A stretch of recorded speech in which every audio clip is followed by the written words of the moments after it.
हैं बादा मस्त बादा आशा में अहमदियत चलता है दौर मीना ओ जाम Ahmadiyyat. So I'll just ask a few of you.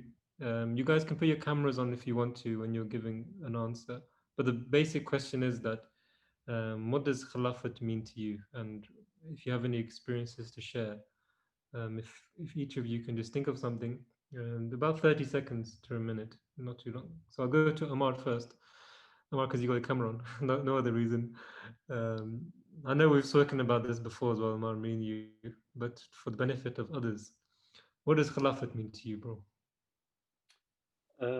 So for me, the number one thing is the fact that it's a source of guidance for me, and Hazur is my Hazur is my first um, is my Hazur is my first place where I can get information from, um, and and and answer from, for any question that I have.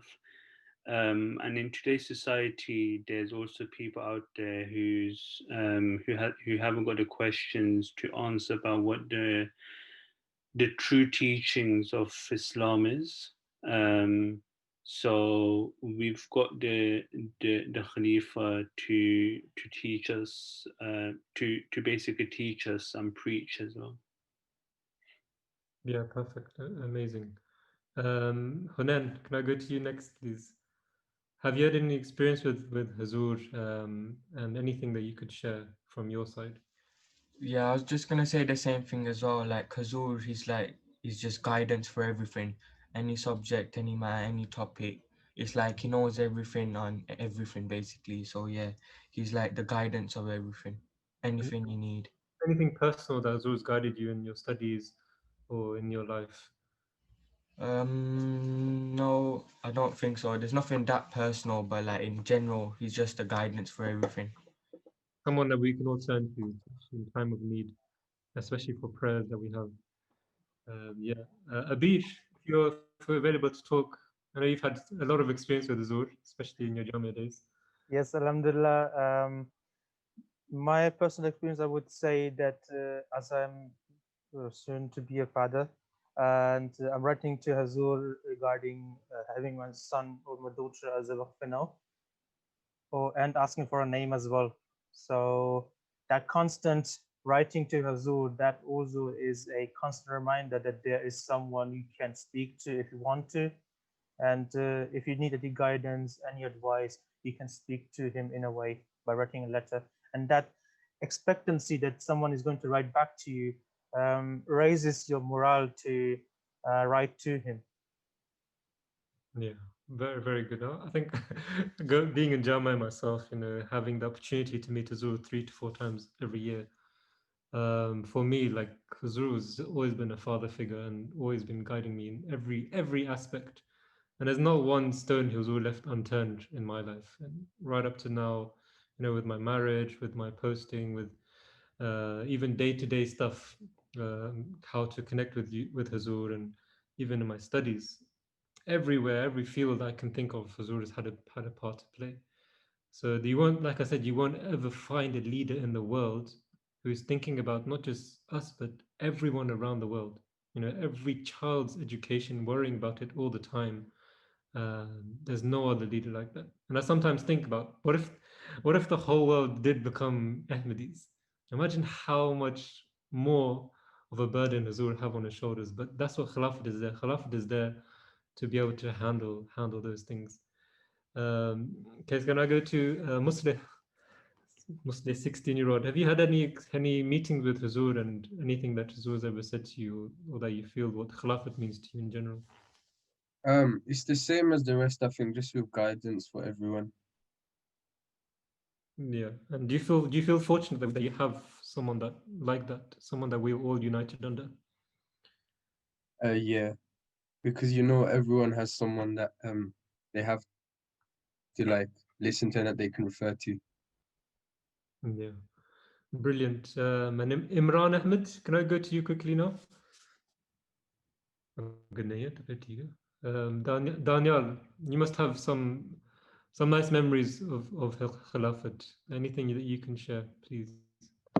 Assalamualaikum. So usually writing to Hazur for prayers regarding everything, your studies and your work, etc.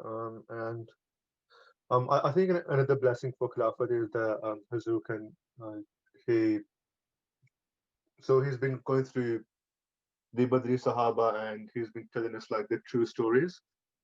Um, Out there, there's a lot of stuff that's like incorrect or false about the Khulafa and the Sahaba. So I think it's really good that Hazur is going through that and like setting the record straight. Yeah, that's true. For me as well, I'm personally really enjoying it. And having that divine guidance is incredible. Zaryab, let's go to you, man. Let's see how has Khilafat affected you as a young khadim. As I've been growing up, I think I've been getting more and more attached to Tazur myself. And recently, I think anyone hasn't done it when Corona goes, you should definitely have a personal mulaqat one-to-one with Tazur. Because normally you go with your family. But I think Hazur, you can't describe what he is because, first of all, he's a reflection of a prophet. So we're so lucky to have him. And those that don't have him, they don't even know what they don't have. We are just too blessed to having that. And loads of times, even when I'm writing the letter and I haven't even sent it yet, the dua that has been outstanding. I haven't even sent the letter yet, and it's come Kabul. It's like your spiritual father, and especially when with my personal, like I told him something personal, and you could see the emotion inside him that the love he had for you. He feels your pain. He literally feels the pain for you. It's too emotional, man. If you get into it, it's too much. The love is just, there's no other love like it in the world, I think.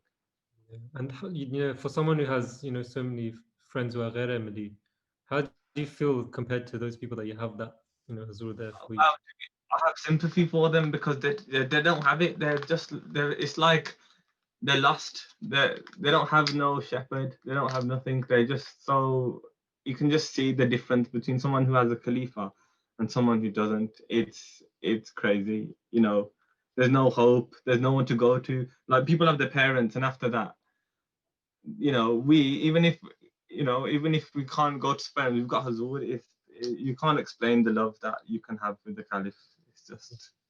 That's a great point, Zaryab. Jazakallah. Anas, could we go to you quickly? Anas, So, Roxanne, Region Fund. I think everyone's already mentioned the good points, but I think one thing you mentioned and we don't pay enough heed to is as the Jamati population increases, our interaction with Hazur will inevitably get reduced and reduced. I remember a time, correct me if I'm wrong, that there never used to be a time limit on when you could get your mulaqat with Hazur again. But now they've implemented a 3-year policy. People in other countries, they have to wait 7-8 years, like in Germany, to get a second mulaqat. And at the moment, I think everyone from Pakistan is getting a priority over those already living there. So I think we need to we need to grab the opportunity whilst we have it, where we can find the space in, let's say, Mubarak Masjid and all that, and pray behind Hazur before the numbers increase so much as they are. We're sort of pushed aside, and the same goes with Ahmed as well. Do as much as you can. There's going to be more than enough people to do it. And if we show any sort of slack, and we will be replaced in a second by the way we are going at the moment. While you were saying that, I remembered something which Khalifa Sani, I believe, said. And during that time, I remember when Hazur was speaking, would speak for so long that his companions would massage his legs so that he can carry on talking. All these books that we're reading, they're all speeches. And he said to them that there will be a time, believe it or not, that you're looking at Khilafat from so far away that you'll be looking up from a large crowd and you'll be just about to be able to see Khilafat.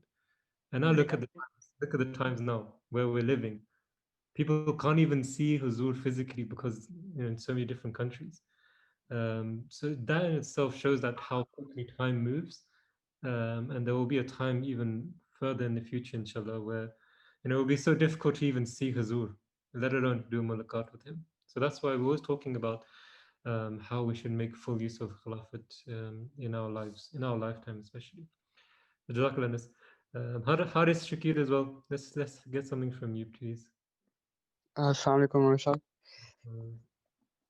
I was actually quite surprised when you played that video earlier about Hazoo speaking about how online classes, some of the people, they just go online pretending to be online, and the teachers don't know. It's actually quite interesting because I know some of my fellow students, what they do is because most of the lectures are online at 9, they join the classes online on Zoom, and then they'll be sleeping through it. And then when when the lecturer is asking a question and no one's answering, they pick on people. And it's funny how she's like picking on people and no one's answering back because most of them are just sleeping.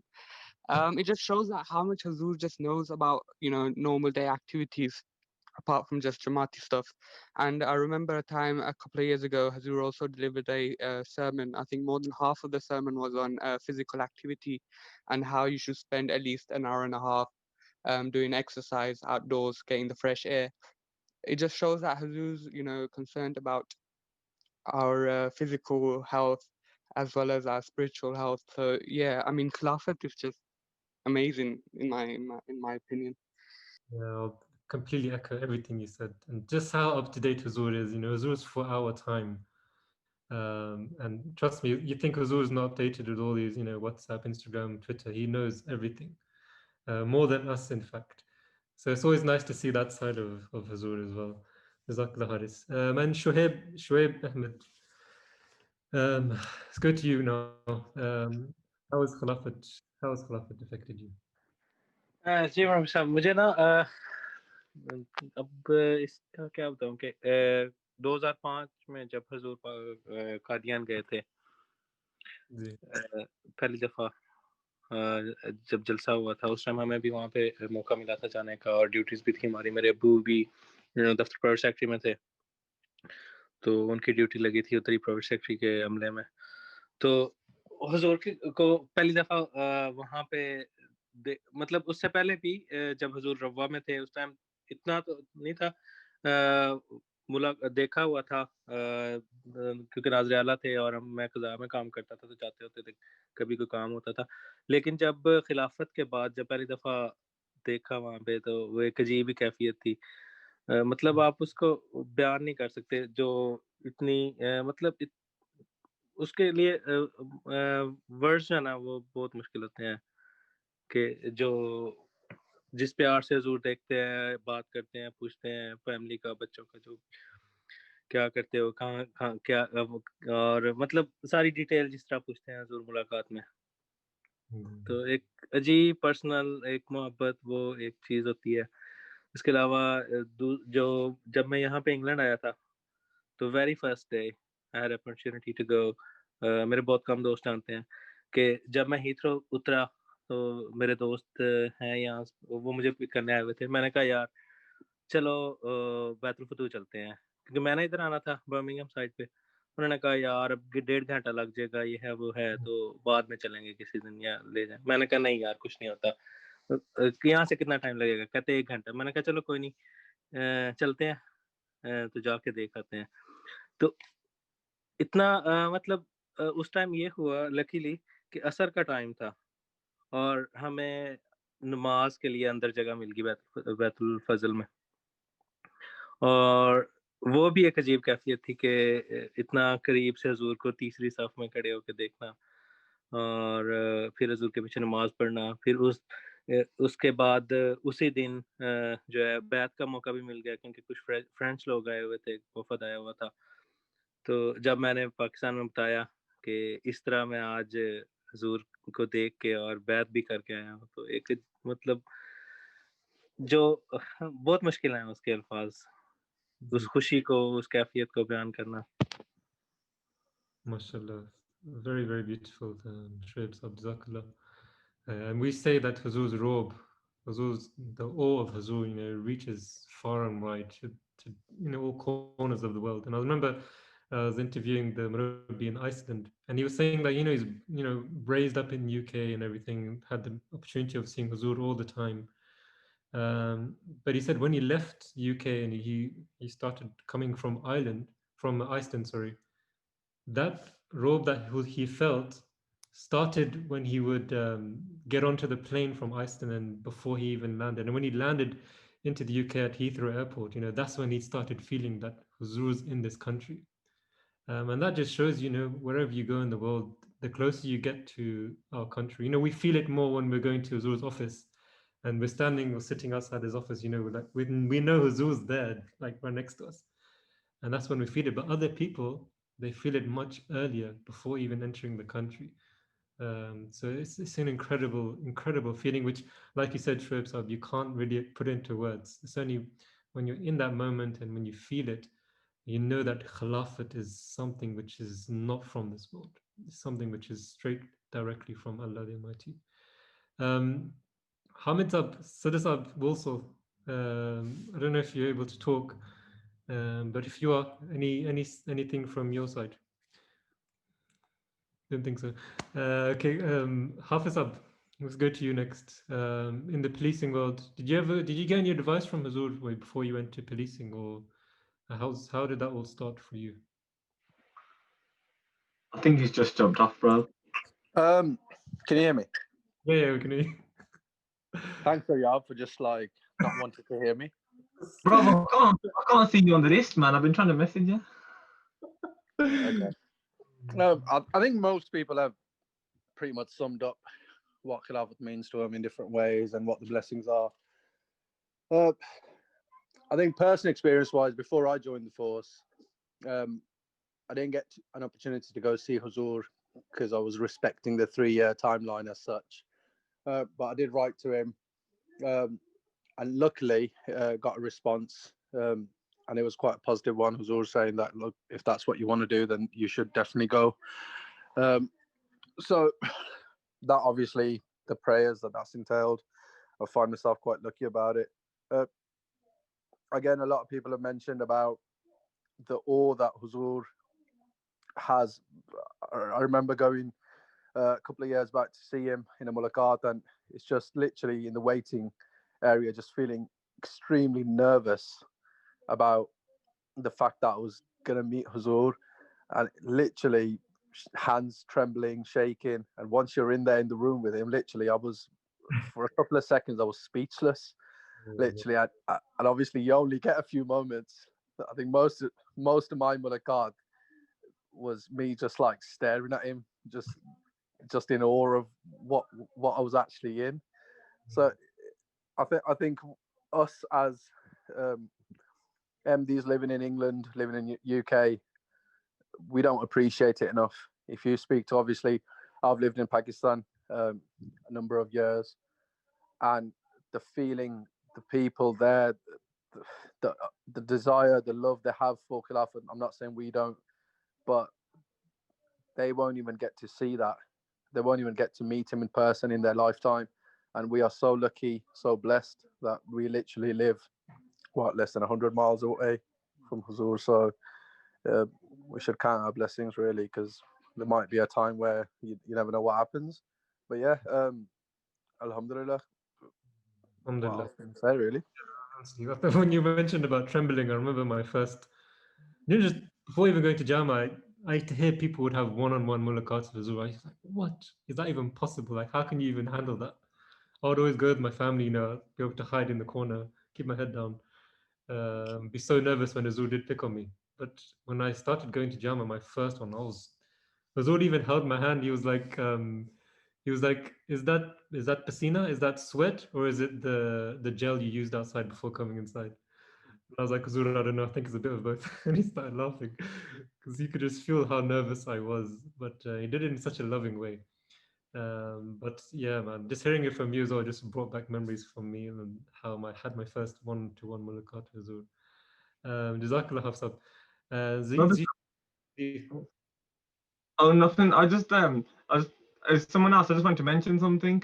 Since when Hafizab mentioned the MDs in Pakistan, there was a story Khalifa Rabi was saying where an old woman came to the UK, and I think I don't really remember it. It was like the immigration was saying, "Oh, you're here for asylum because your son lives here," and she was like, my son's been here for 20 or 30 years. I've just come because my Khalifa's moved here. She goes, I haven't visited him in those years. I'm here for my Khalifa. That is true, Yash. People literally, we don't realize it, but Hafsa will know better how people haven't even seen Huzur, especially in Pakistan. When I went there, I spoke to all the young guys. They were like, we've never even, never even seen a Khalifa before in our lives. And that to me just threw me back. Like, I can't believe how lucky we are. Like, we can just say that we're so fortunate, we're so spoiled that just to have Huzur here, and we see him so often coming to Ishtimas, in Jalsas, even to random events, Huzur would just come, and even praying behind him, going to Beth to going to Islamabad. It makes you really appreciate it, and it makes you realize well how much love, like Hafsab said, people have for Huzur. It's unbelievable, and they would lay down their lives for Huzur, just like all of us as well. But you really feel it, especially when you go there. So that's why sometimes it's good to go back to the roots, go home, and you'll see how the people where Huzur came from, essentially, in Pakistan, the love that they have for him. Jazakallah Zarab. And Zishan Qureshi, quickly go to you. We're just talking about Khilafat and what it means to you. Is there anything that you felt what Khilafat has impacted on your life? Assalamu alaikum. Next, I don't know much to say, but I just think that whenever Hazur goes on tours around the world, and you just see on MTA how the people of different countries, they're trying to greet Hazur, how their expressions are, how their emotions are. It just makes me realize how lucky we are to have Khilafat just down in Islamabad, and we were just before the pandemic, how we were able to just go down to Islamabad and just pray behind Hazur whenever we wanted to, and how these little things we take for granted. Yeah, it's true. I remember when you said that when Azul goes on tour. A few years ago, we had an exchange with the Jama students in Germany. So their class came here, we went there, and at the same time, just before leaving for Germany, Huzur went to I think it was Canada, and you should have seen their faces because they thought, okay, we're coming for 2 weeks, we're gonna pray around Huzur all the time, and that was their intention. And they were so upset when they found out that Huzur was leaving for Canada. It was unbelievable. We felt so sorry for them. But at the same time, we were happy, like we knew we were not missing out as well because we're going to Germany. We know Huzur was not in the UK, so we could still benefit from staying in Germany for those 2 weeks. But it's this love for Khilafat, it's everywhere, all around the world, and we do miss him. And we're realizing now during the lockdown, I think loads of us would have gone during this time since March. A lot of us would have gone to pray behind him, have mulaqat with him, see him in Islamabad. But yeah, Jazakallah, very good, Zishan. Mohsin the Rafiq family from Leamington. Is there anything that you have experienced from Khilafat?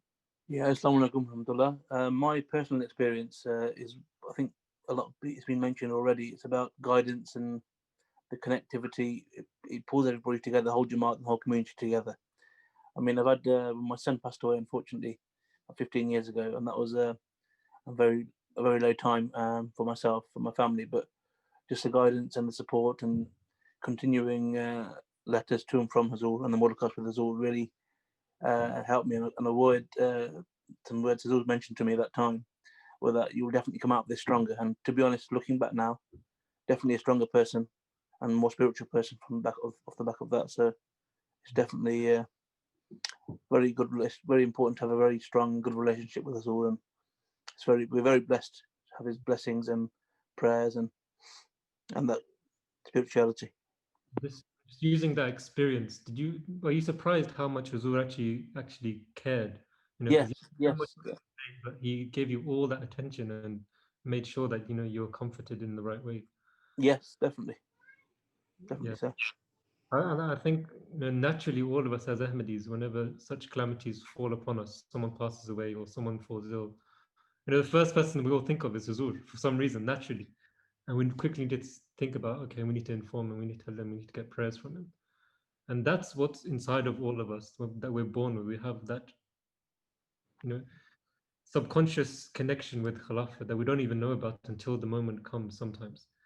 So I'm really happy that you mentioned that point, because it's unbelievable how Huzur gives his full attention to us and comforts us. And this is what the role of Khilafat is. If you look in the Quran, the ayat istikhlaf, one of his roles is that he takes fear and turns it into peace and security.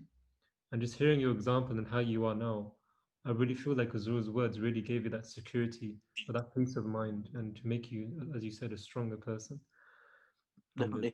And also going forward, always, and even be surprised that you meet him at Mulakat maybe a number of years later, even the most recent Mulakat, maybe I think 2 or 3 years ago, that he always remembers, and I find it astounding how he remembers and asks you, is everything okay now? How did you, if you had more children, and alhamdulillah, yeah. So that's the relationship each and every one of us has with Khilafat is very special, and for us to remember small things like that, it's very amazing. Yeah. And it makes your relationship stronger with us all and the Jamaat. Yeah. I think we can all learn from that, your experience, Mohsin, and your love for him has certainly increased, and you would want to always keep that connection with you for the rest of your life. And guys, this is what Khilafat is, honestly. He's there, he's a shoulder for us, he's a guidance, he's a leader, he's a father, he's everything that we ever want and need in our life. And if there was one person that we would take with us anywhere, it would be Khilafat. Alhamdulillah, it's a great honor to be able to ask all of you your own experiences, and Jazakallah for that. Lastly, I also want to go, Zafar Bhatti Sab, I don't know if you're able to talk, but if you can, could you just unmute yourself, please? Assalamu alaikum. Welcome salam. Jazakallah. I'm too old for this class. I've logged on for my kids. Latika, as someone a bit more senior, how is Khilafat, just to finish off, I think, with you? I have too many incidents. Once when we were doing the charity challenge here, someone mentioned earlier. I did that a lot, to be honest. Someone mentioned earlier that you write to Huzur and the prayers are fulfilled. And I remember we had the charity challenge here, national one in Leamington, and the council cooperated so much they actually gave us the keys to the public parks, to the gates, so we could actually open those gates ourselves. So they gave me these keys, and I remember I lost them. So opened the park door, opened the park gates and everything, yeah, and locked them or whatever it was, and then I actually lost the keys. The keys the council gave me. And I remember it was charity challenge, I think it was Sunday, and the next day was a Monday. And I thought, it's going to be such a bad name for the Jamaat that we're giving this guy the keys and he's actually lost them. How could he do that? So I wrote a letter to Huzur. Huzur, I've lost these keys. I don't care about my own izzat, my own respect. I just the Jamaat. And literally within a couple of hours, I found out that someone had actually picked the keys up, not a Jamaat number, someone else, realized whose they were in a bag, and actually they were in that lady's office, and she never even realized I had lost them. She just thought they'd actually been returned to her, so she never actually knew at all. I just found out, I called somewhere, they said, oh yeah, we saw these, we gave them. And then that was literally within, and it's happened so many times. If I just tell you one more, last week, I've been out of contract for some time due to COVID and stuff. And I write to Huzur about once a week, but never once I didn't tell him about I've been out of contract. So on Sunday, just gone, first time I wrote to Huzur, because Huzur, I haven't had my job for some time now.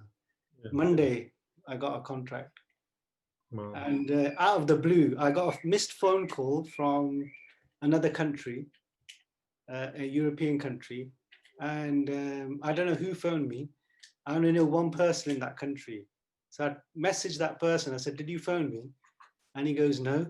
And then he says to me, are you, maybe it was someone offering you a contract. I said, funnily enough, I'm looking for one. Within a couple of hours, he had sorted me out. a new contract. So that's how Hazur's prayers are just miraculous. Honestly, I can't. That's unbelievable.